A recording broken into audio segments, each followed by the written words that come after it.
As preparation are on top gear to lay ex-Lugari MP Cyrus Jirongo to rest, Kenyans have been left with so many unanswered questions.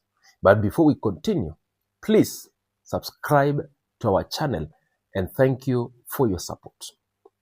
When the news of the passing of the most flamboyant member of parliament, Cyrus Jirongo, broke, the timings of these incidents have brought a number of questions that left dots in it. First of all, according to the reports that are out right now, is that Cyrus Jirongo met with the National Assembly Speaker, Moses Wetangula, and later on, he met with a group of lawyers when they were doing some cherry making.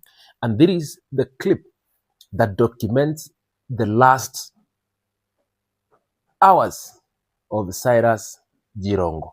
In this, you have seen this video, people having a party.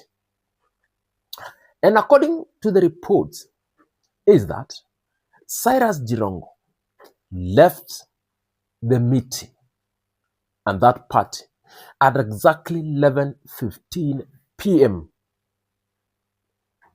to head to his home. Secondly, he never reached his home, which is in Kigiri, Nairobi, but finally was found dead in an accident in Naivasha, several kilometers away from his home. Another scenario on that, before we move to question, is that it is believed that Cyrus Jirongo was involved in a grisly head-on collision. But here is the question. If it was an head-on collision, the video of Cyrus Jirongo's wreckage car is here. Take a look at how this German machine has been damaged. Remember, this is a German machine which had an head-on collision with a bus that is locally assembled in Kenya. Look at this picture of the bus.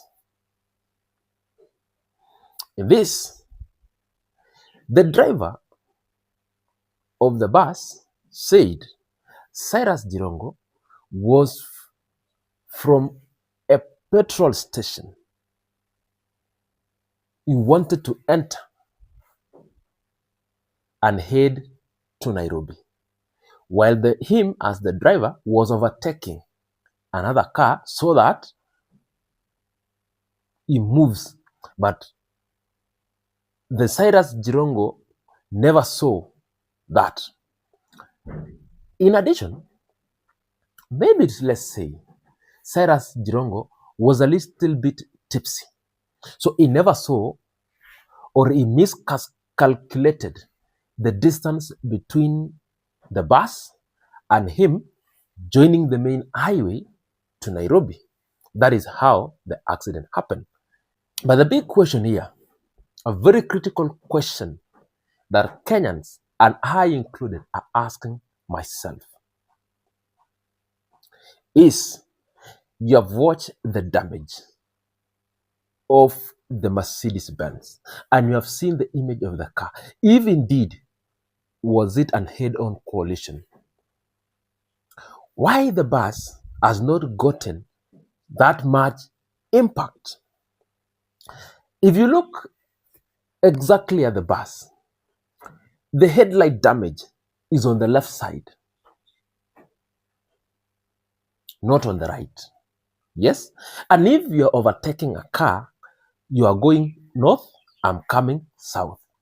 The best part, or most likely part yenye ingekuwa imekuwa scratch, ni the right side.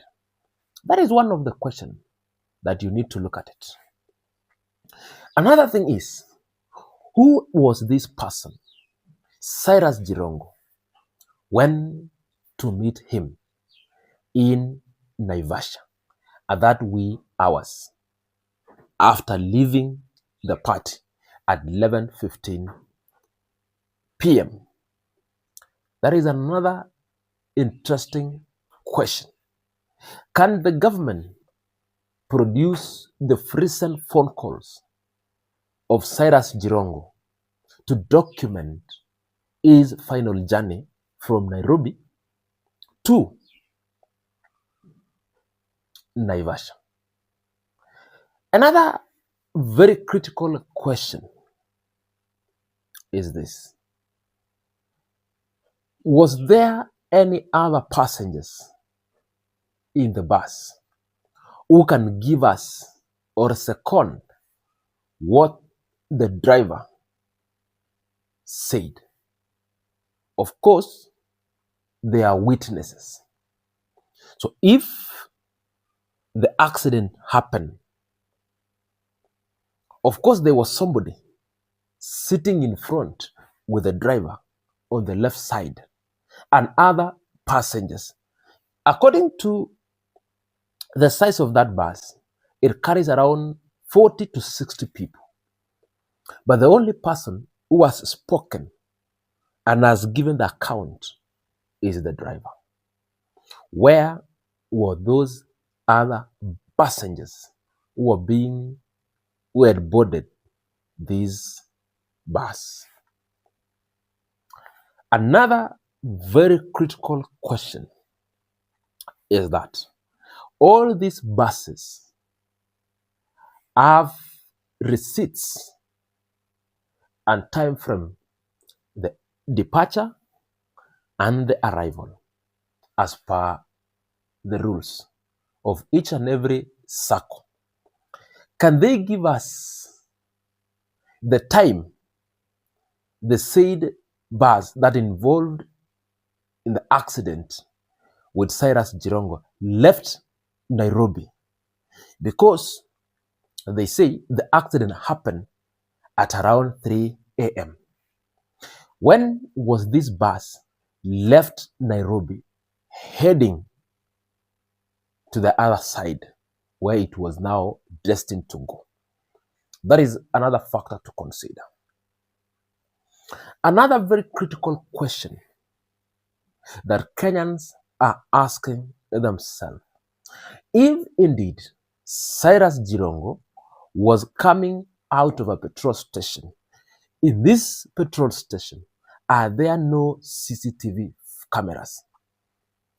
Of course, if they're there, they may be brought forth so that we can account and see how did Cyrus Jirongo join the main road and actually what may have transpired and what happened to really had this damage in his car. And also in Nairobi, there are so many surveillance cameras all around from where he was to exiting Nairobi heading to Naivasha. Is there no any other camera that might have captured him moving out of Nairobi? Because it is a very critical question that need to be answered. And as the mandate of the Investigation Authority of Kenya, many, including the family, wants to know this evidence. But personally, I do believe this was a natural accident, as it said, as it be, until all these or a number of these questions have been answered by security and people who are mandated to give evidence or to give closure and account what may have happened to the late Cyrus